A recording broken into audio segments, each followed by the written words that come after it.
Assalamualaikum warahmatullahi wabarakatuh. Salam.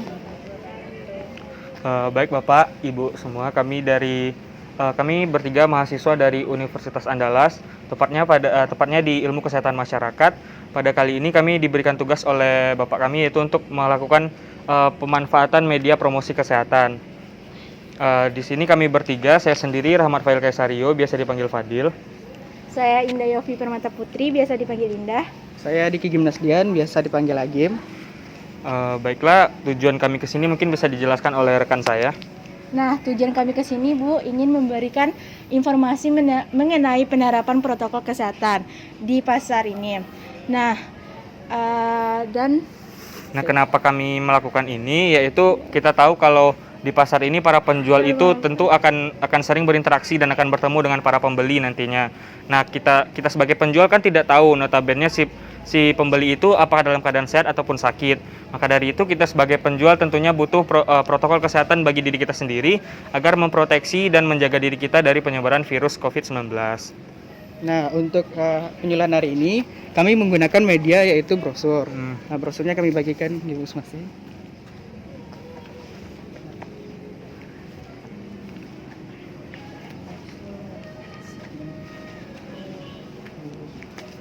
Nah, untuk selanjutnya yang akan diterangkan oleh teman saya. Baik Bu, mungkin kita bisa pada halaman pertama ini bisa dilihat yaitu tentang apa sih itu COVID-19 itu. Dimana bisa dibaca bahwa novel coronavirus atau COVID-19 ini adalah virus baru penyebab penyakit saluran pernafasan. Virus ini berasal dari Cina dan merupakan salah satu keluarga dengan virus penyebab SARS dan MERS.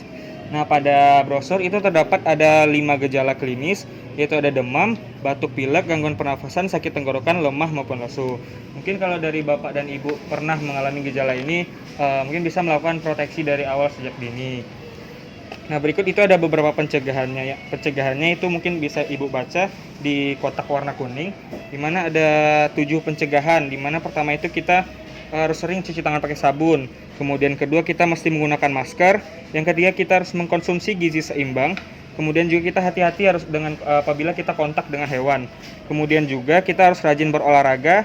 Kemudian jangan mengkonsumsi daging dan bila batuk pilek itu kita harus segera ke fasilitas kesehatan. Nah, itu kan pencegahan secara umumnya, Bu. Boleh dibalik ke yang di belakangnya, Bu. Yang di sini, Bu. Yang di belakang di sini. Nah, di sini kan juga ada pencegahan menurut Kementerian Kesehatan itu namanya Germas. Sebelumnya apakah Bapak dan Ibu pernah mendengar istilah Germas belum? Gerakan Masyarakat Hidup Sehat. Ya, betul.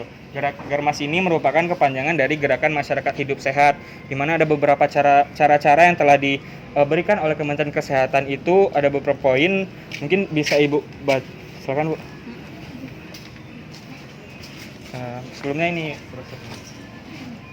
Nah, mungkin bisa Ibu baca yaitu ada beberapa cara. Saya harapkan setelah Ibu nanti membaca brosur ini, mungkin penerapan dari Germas ini bisa diterapkan dalam kehidupan sehari-hari.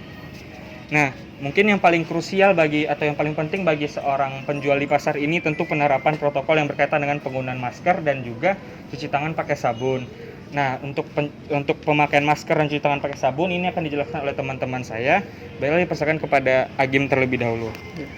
Baik Bu, ya, diperhatikan ya untuk ke depan. Nah, untuk slide selanjutnya bisa yang di bagian dalam Ibu yang masker. Warna kuning. Itu Nah, warna kuning dan hijau. Itu kan ada cara penggunaan masker. Nah, yang ini sebelumnya, Bu.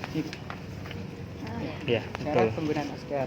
Nah, di sana kan ada cara penggunaan maskernya. Nah, pada siapa saja sih yang perlu untuk menggunakan masker? Tentu saja kita semua. Karena penyakit ini bisa menular melalui udara dan virus ini harus ditengkal dengan masker untuk tidak langsung terkontaminasi dengan kita. Nah, cara penggunaan masker yang pertama lihat ke sini ya, Bu. Yang pertama, ini kan ada bagian keras di atas, Bu. Bagian keras. Nah, usahakan masker ini untuk menutup hidung, mulut, sama dagu. Nah, dikaitkan. Setelah itu, baru kita buat lekukan agar kita mengikuti lingkungan hidung. Nah, untuk pemakaiannya jika ini basah atau kotor, maka secara rutin harus kita tukar. Nah, tapi sekarang pemerintah sudah menganjurkan untuk masker kain. Nah, jadi kalau misalkan untuk ibu kan biasanya untuk tidak memakai masker, melakukan di leher.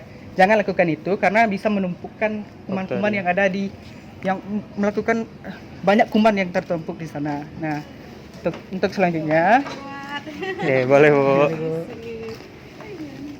untuk selanjutnya, Ibu setelah menggunakan masker ini kan masker sekali pakai, dirobek di bagian tengahnya, baru dimasukkan ke dalam tong sampah agar tidak penggunaan secara terulang, tidak daur ulang. Nah, untuk selanjutnya itu cuci tangan setelah membuang masker ini. Cuci tangan Dijelaskan oleh Indah. Dari paparan yang disampaikan oleh teman saya tadi, tentunya kita harus tahu cara mencuci tangan dengan baik. Nah, pertama ada 6 langkah, bisa Ibu lihat di brosur, Bu. Pada bagian warna biru ya Bu. Yang latar berwarna biru itu tentang Cara cara cuci tangan tangan dengan sabun. Nah, yang pertama kita basuhi tangan kita dengan sabun yang bersih. Boleh diperhatikan untuk teman saya Bu dalam pemberagaannya. Yang kedua yaitu kita basuh punggung tangan dengan bergantian. Yang ketiga kita bersihkan sela-sela jari. Keempat kita kunci tangan kita untuk membersihkan jari-jari tangan. Yang keempat kita buat lingkaran untuk kuku. Nah, yang terakhir yaitu melingkar pada jempol. Melingkarkan pada jempol. Nah, mungkin segitu tentang tata cara mencuci tangan pakai sabun itu, Bu. Sebelumnya saya ingin bertanya, untuk di pasar ini apakah sudah disediakan, Bu, titik-titik untuk mencuci tangan pakai sabun? Ada. Oke, baik. Mungkin tata cara ini bisa diterapkan nanti ya, Bu. Nah, baik, mungkin sekian dari kami, Bu, dalam penyampaian tentang penerapan protokol kesehatan bagi para penjual di pasar ini.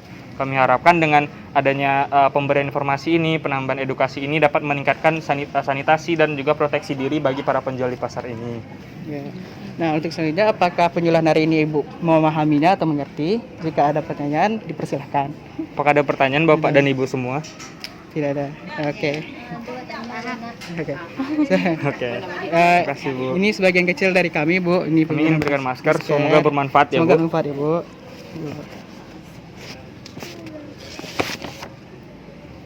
Cukup belum? Iya, Bu. Brosurnya boleh dibawa, Bu. Nggak apa-apa, Bu. Boleh. Untuk bahan bacaan ya, Bu. Baik, terima kasih banyak atas waktunya, Bu. Maaf mengganggu, Bu.